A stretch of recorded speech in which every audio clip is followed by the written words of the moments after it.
Hi, welcome along to the AFTV tactical analysis with my man Graham. And first of all, got a big Graham up. He got it spot on last week. He spoke about the diamond. I'm going to start calling you Diamond Eye. You're going to be like a Sven Miskelin type. Because you spoke about this diamond formation that you really wanted, Unai Emery to go with against Chelsea. He did go with that, and we played a brilliant game. It was a tactical masterclass, wasn't it? It was from Emery, yeah. And I think you're going to break it down for us? I'm going to break it down for you, Robbie. And what I'm going to do is what I'm going to say is I think he looked at the Tottenham game when they beat Chelsea at Wembley 3-1. They played a diamond formation that day, a 4-4-2 formation. And what I've done today, Robbie, is I've broken it down into two, out of possession and in possession. Right. So this is the way we used the 4-4-2 diamond against Chelsea, and I think the key was that Emery would have studied the way Tottenham were effective in this formation against Chelsea. The key really is Jorginho. Sit on Jorginho they did, wasn't it, when the first game Tottenham?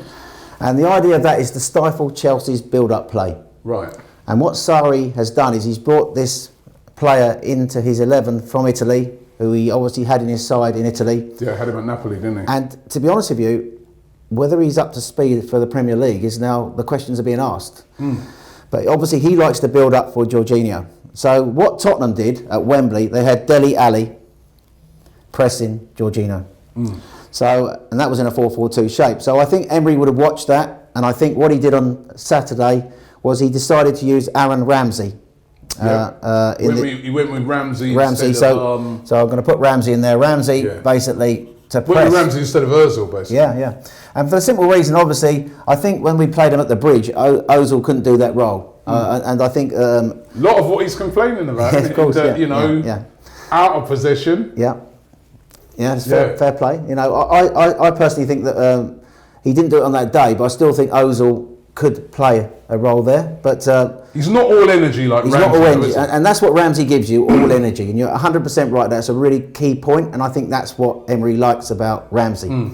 So, and it is ironic, as I said on Saturday, that now we've found a position for Ramsey. People hit me back in the comments, he's been playing that position for Wales, but he's not been at the tip of a diamond for Wales. He's been playing more forward, off Bale. So, but I think on Saturday, this was perfect for Ramsey. And the reason why it was perfect for Ramsey is because he had the three players behind him.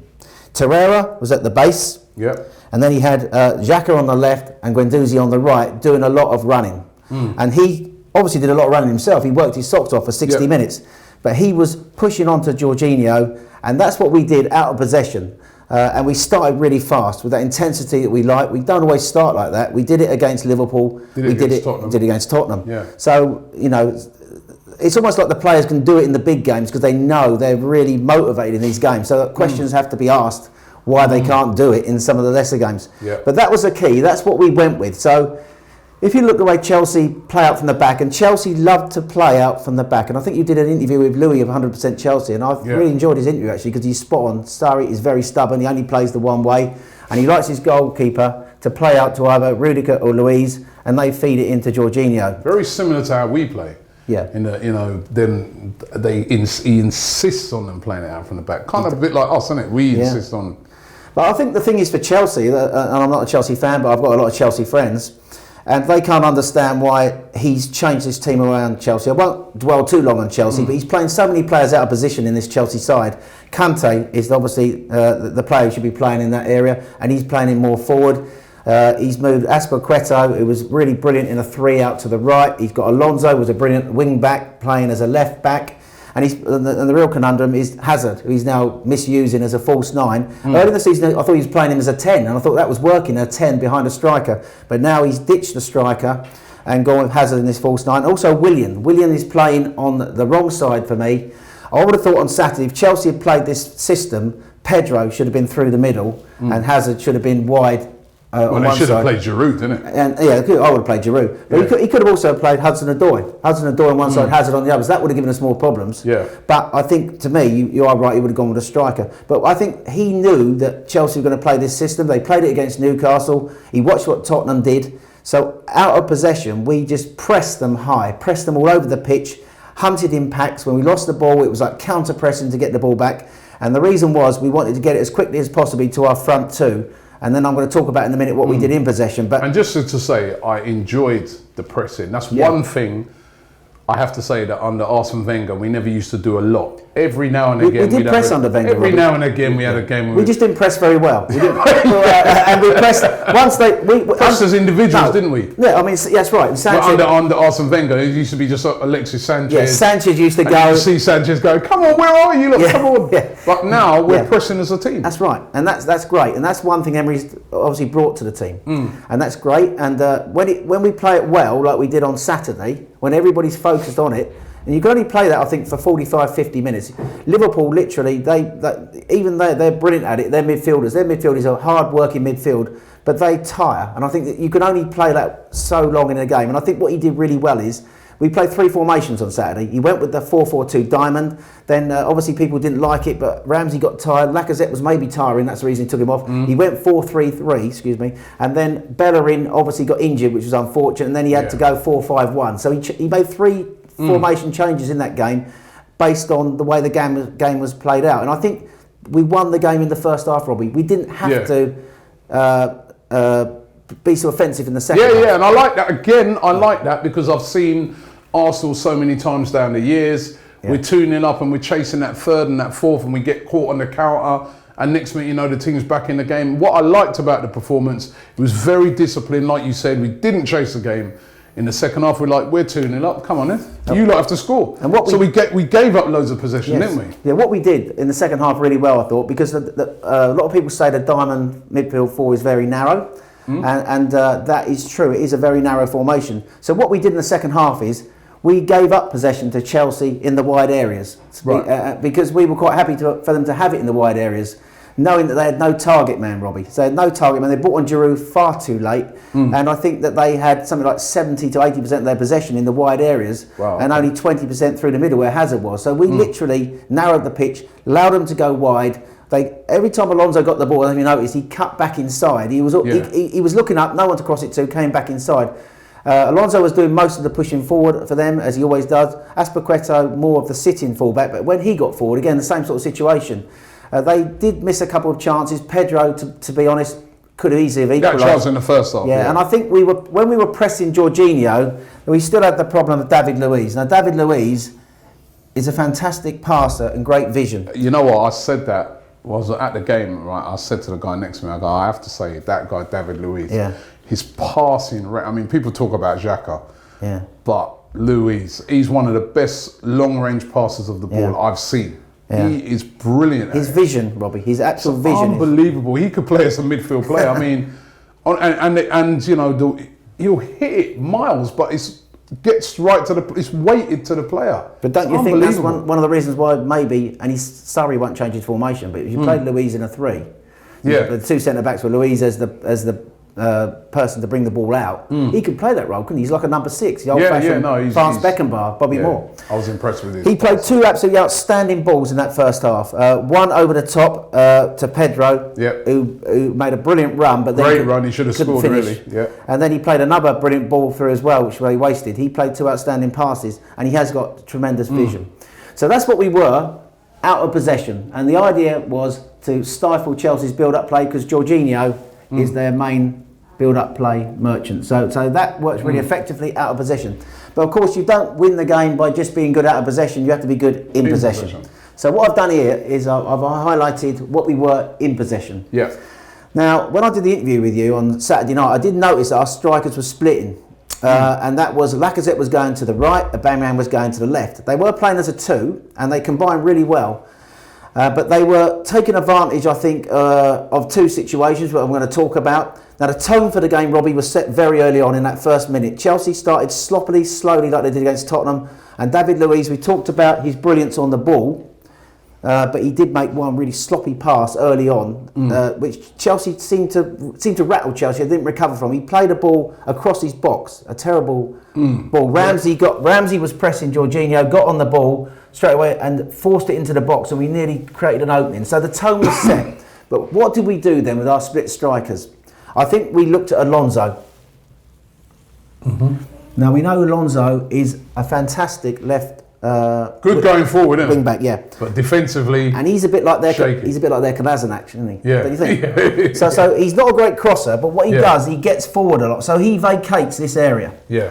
And I think what we did really cleverly was the moment he went forward and we got the ball in transition, we looked to exploit the space where Alonso went forward. And how we did that was Lacazette, who was here, would, the moment we got the ball, would peel off to the right. Now, in that first 2 or 3 minutes, we nearly scored from this situation. Alonso had gone forward, vacated the space. Lacazette had now gone into the space. We won the ball up high, fed him. He now came into the channel out here, Robbie. And Aubameyang is on his game here. Aubameyang knows what's going to happen. It's obviously something they worked on in training. Aubameyang is going to run across the box, right beyond, between Azpilicueta and Rudiger. And what he does really well, Aubameyang, is he drags Azpilicueta across the box. He has to follow him. And Lacazette plays it across to Aubameyang, and really Aubameyang should score. Should have scored that. Yeah, he should have scored, but he was I think there was was it Azpilicueta just coming in behind him, slightly put him off. I think that's the only reason. I think he just did enough, Azpilicueta, to put him off. Yeah. So that was key then. You saw Arsenal's intentions from the start. And it's all done at pace. It's all done at pace. That's what I loved. Yeah, and the crowd were really up for it for the start on Saturday. There's a great atmosphere in the 5:30 kickoffs, isn't there? It's a big difference when you play at 5:30 to 1:30. Yeah. Or 12:30, like, you know, the difference is huge. So anyway, so Lacazette missed that chance. But he was constantly going out wide. Bellerin was obviously offering support as well down the right-hand side, but we exploited Alonso going forward, and Chelsea didn't seem to have anybody coming across to cover. And there was a number of occasions where Lacazette got into those areas in the channels, right? Now, the other thing we did really well was we utilised Kolasinac on this side. And I thought we were very disciplined on Saturday. We often criticised for both fullbacks going forward at the same time. And I thought Emery had told Bellerin, when Kolasinac went forward, Bellerin to drop, not to go forward. And we attacked down one side at a time. So, which is, you know, we've been screaming for us to do that for a long time. Discipline. Discipline, and, you know, because both your fullbacks can get forward sometimes when you're playing the lesser teams. When you're playing a team like Chelsea, you can't. No. You know, you've got to. They've got so many quality players. Yeah. So what I think the key was here then was we're looking at how we're going to use Kolasinac, because obviously he's a key weapon going forward. And what I liked actually on Saturday is when Kolasinac went forward, Xhaka did drop more. Now Xhaka was incredibly disciplined on Saturday. Had a good game. And so was Guendouzi. And I liked the way that they. Guendouzi's energy was brilliant. It was, and Torreira as well. Torreira was coming across, covering the space. Yeah. So we played. You could argue like 3 holding midfielders to give Ramsey the license to roam as the tip of the diamond. But they were very disciplined, and I think Emery had understood how Chelsea was going to play, so the system worked. But how did we get Kolasinac in? Because he got into 3 really good areas in the first half. How did we do that? I think Aubameyang dragged, as in that first couple of minutes, the way he dragged Azpilicueta beyond into the box, he was dragging him out of position, I suppose narrow you would call it, or bringing him inside. And that was creating space for Kolasinac to come on the outside. And then we were getting players up to support Kolasinac. So there's 1 or 2 sort of one-touch play, then trying to get Kolasinac in. But that was, Azpilicueta had a problem on Saturday, and that was what to do when Aubameyang was sitting on his shoulder. Did he sort of like stay out wide for Kolasinac? And Chelsea took a while to work that out, I thought, Robbie. And that created 3 reasonable good openings from Kolasinac crosses. The other thing we did really well was we hurt Chelsea with our set plays. Chelsea struggled to deal with our set plays, Robbie. And Koscielny really should have scored before he scored. Because he if you put it either side of Kepa, either side, it was a goal. And it was Xhaka put in some really good free kicks on Saturday, and we threatened them at set pieces. They struggled to deal with our set plays, and that was our other offensive weapon in the first half. And both our goals came from set pieces. The short corner, Bellerin fizzing the ball into Lacazette, and as I said on Saturday, it was 4 touches. The first touch to kill it was brilliant, but the second touch to take it away from Alonso. Yeah, and then a shot with barely any backlift with so much power. And he got a goal like that at Cardiff, didn't he? Yeah. So that is a skill set that Lacazette's got. He's an outstanding finisher. Brilliant player. So that's what we did really well. I thought out of possession, pressing Jorginho, stopping their build-up play, helped by Sarri's system, I thought. And then the split strikers with Lacazette going to the right, Aubameyang going to the left. Then they're looking to combine. Lacazette getting crosses in for Aubameyang looking to arrive at pace in the box. And I thought that worked really well. We didn't have much possession, Robbie. Only 38% possession. Is that over the whole game? Yeah. Wow. But as I said, once we got the 2 goals, we were kind of like, have it. Yeah. You lot have it, and you got to break it. And I like that. We haven't always got to have. I know we've been used to it down the years, us having all the possession, but we haven't always got to have all the possession. It's about winning the game. It is. We managed the game, Robbie. I wanted to ask you one other thing. What do you make of Lacazette? Always seems to be the guy that gets pulled off. Now, you got pulled off again on Saturday. Some people in the crowd, I can't understand why they're booing, because it's the second time the manager's done that, and both times we've won the game. You've got to trust the manager. But why, you analysing the game, why do you think he took off Lacazette instead of Aubameyang?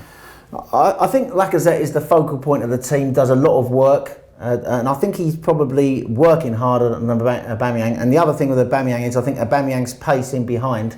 Yeah. I think that's what he likes. When teams are tiring that last 20 minutes, he wants to use someone with a bit of pace to run on beyond. Lacazette can't do that. That's my personal opinion as well. That's what I think. Yeah. I was trying to explain that to a few people. They're still not having it. But I'm saying that for me, Lacazette, obviously, they'll have their stats. Probably Aubameyang's the fitter of the two as regards lasting a game out. And he's just got that, when your back's against the wall right at the end of the game, you can hit a diagonal and he'll trace it. They're going to have to deploy. Yeah. Even if he doesn't do anything with it, you're going to have to deploy players to deal with him because he's so quick. So I understand it, but a lot of fans are still not having it. They want to see Lacazette finishing it. There's been some fans also even suggesting, he's going to get upset if he keeps being the first one off. Not if we're winning. No. And to be honest with you, I don't buy into that. I think, and the way, I think in one game he went off and Aubameyang scored, went straight to Lacazette and they celebrated it together. So there's a good spirit. There's a camaraderie between those two. And they are, as I said, the personality of the team. So last thing I want to ask you as well. Man United. Now, great performance in this game. Will we deploy a similar sort of system against Manchester United? Manchester United will be a different type of game. Obviously, I think we'll rest players in that game. I know everyone's saying play our strongest team. We've got a game the Tuesday night against Cardiff in the Premier League. Kind of when you're weighing it up, that's more important. But then we know that Emery's gone quite strong in the cup. But then there's no Bellerin, and so. Well, I think he'll go strong. Honestly, United will go strong. United will go strong, and you've got to remember, United are on a run at the moment. Yeah. And if we don't go strong, we won't win the game. So to give us any chance in the game, I think he's going to have to again employ the right tactics and the right personnel. I don't know what the situation is with Mkhitaryan. Now they talked about Mkhitaryan maybe being ready to come back. On the verge. Now, for me, Man United play a 4-2-3-1, high energy, and what Solskjaer's done really well. He's got them back playing attacking football, and he's got them back. He's utilising the players' strengths he's got in the team, and the key players, obviously, he's got like the two pivot in midfield that frees up Pogba behind the striker, and that is working really well for him. I think they haven't really been tested though by players of the calibre of Lacazette and Aubameyang, their defence, have they? No, but I don't think we can play like we did against Chelsea. Against Man United, we only had 38% possession. You can't give Man United 62% possession, Robbie. You give Man United 62% possession, they're going to hurt you. So I think he's going to have to have a better game plan for having more of the ball. I think to do that, I think he has to lose one of those midfielders, Guendouzi maybe. He can set out this game. I would like to see him maybe go with Mkhitaryan or Iwobi in that central midfield. Ozil's got to start in this game, no, I don't think he will. No? No. Oh. Come on. Look, me. Surely you've got to start Ozil in that game. Look, I would start Ozil in the game. Yeah. I'll be absolutely honest with you. I'm a massive Ozil fan, and people would dig me out for that and criticise me for that. That's fine, but I'm looking at what the manager might do, and I think he see how well Ramsey played behind these two strikers. So why would he want to change that? Because I think I do think he's going to rest a couple, because I do think he will not go with the very strongest team, because I just feel that game on the Tuesday night against Cardiff, it's a huge game that we cannot afford to lose. especially when you consider that straight after that we've got Man City away, where the likelihood is we won't get 3 points. So we've got to win that Cardiff game. So that's why I feel, you know, he might rest Ramsey and bring in Ozil in that position. But we play Man United on the Friday night. So it's so you've got Saturday, Sunday, Monday. So not long.